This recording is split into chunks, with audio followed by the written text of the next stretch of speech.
Hello, everybody. It's Father Bob Gross. It is December 30th at 9:01.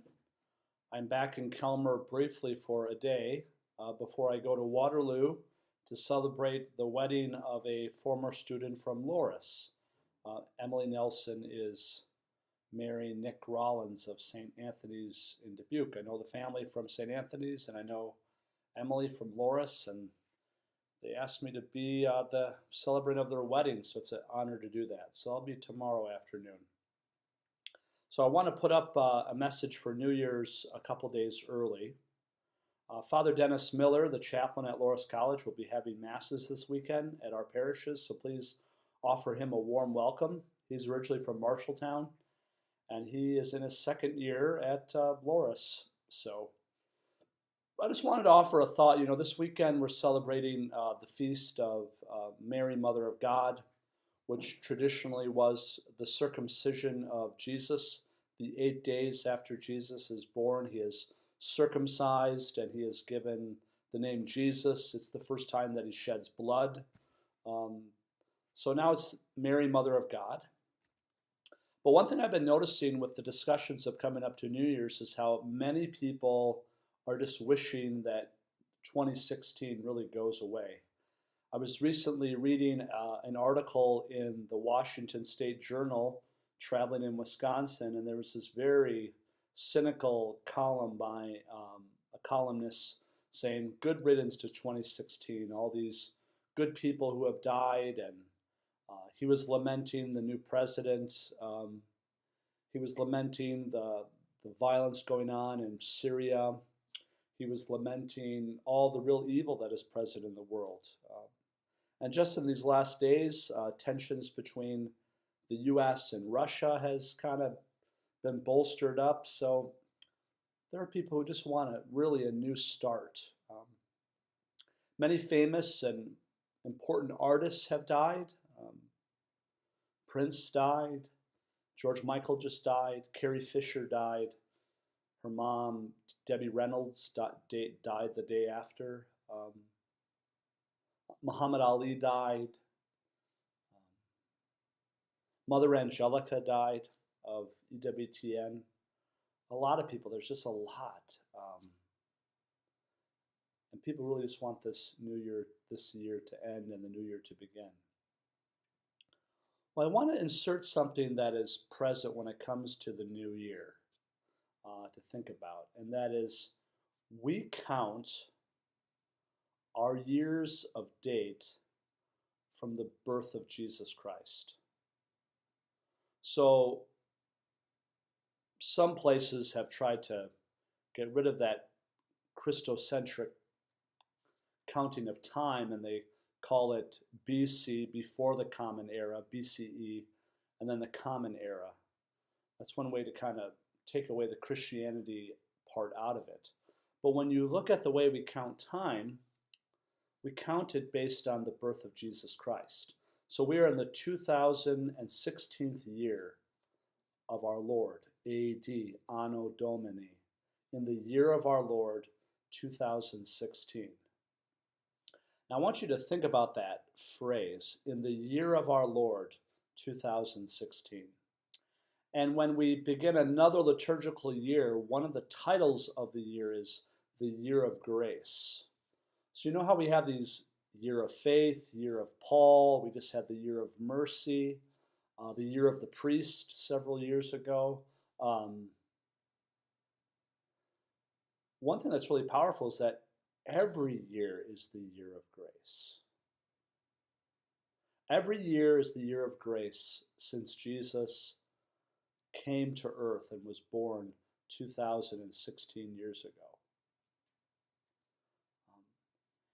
Every year is a year of grace, which means every year since Jesus is born is a year of God's presence with us.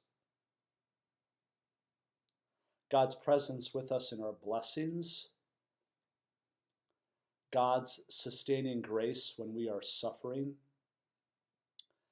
God's grace which gives hope when we are demoralized by evil.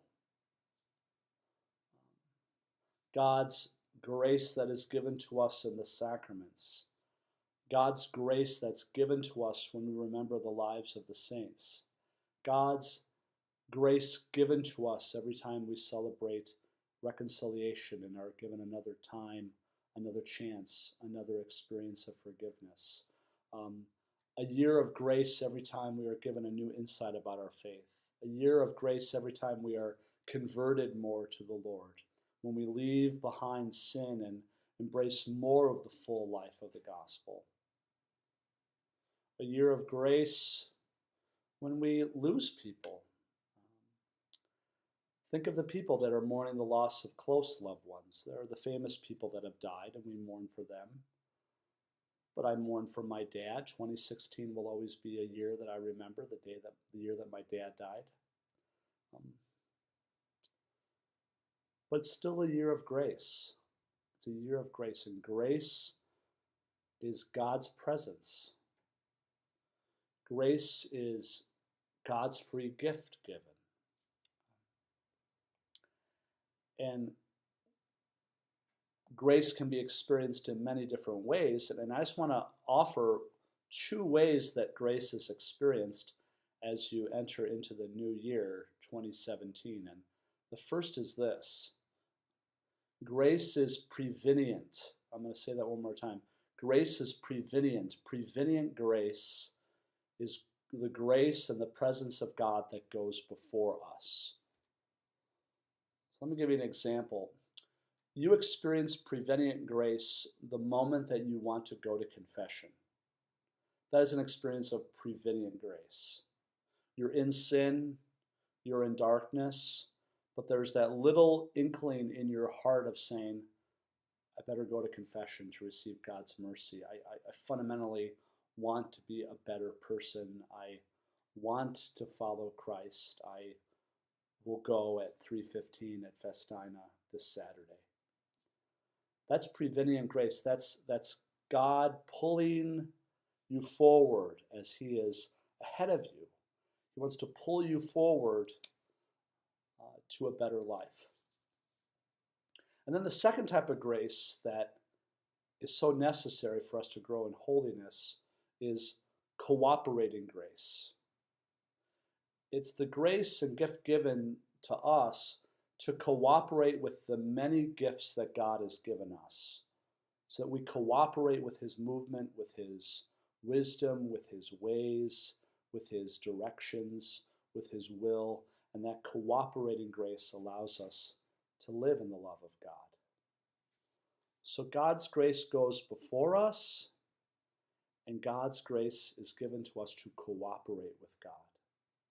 We need even the help of God to follow God.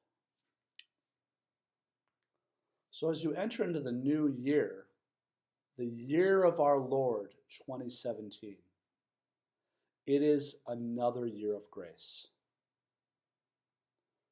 No matter how the last year went. Last year was a year of grace. This coming year is a year of grace. And it will always be years of grace until Jesus comes again. That's a little bit different than New Year's resolutions. It's a little different than the thankfulness that we have, which we should do.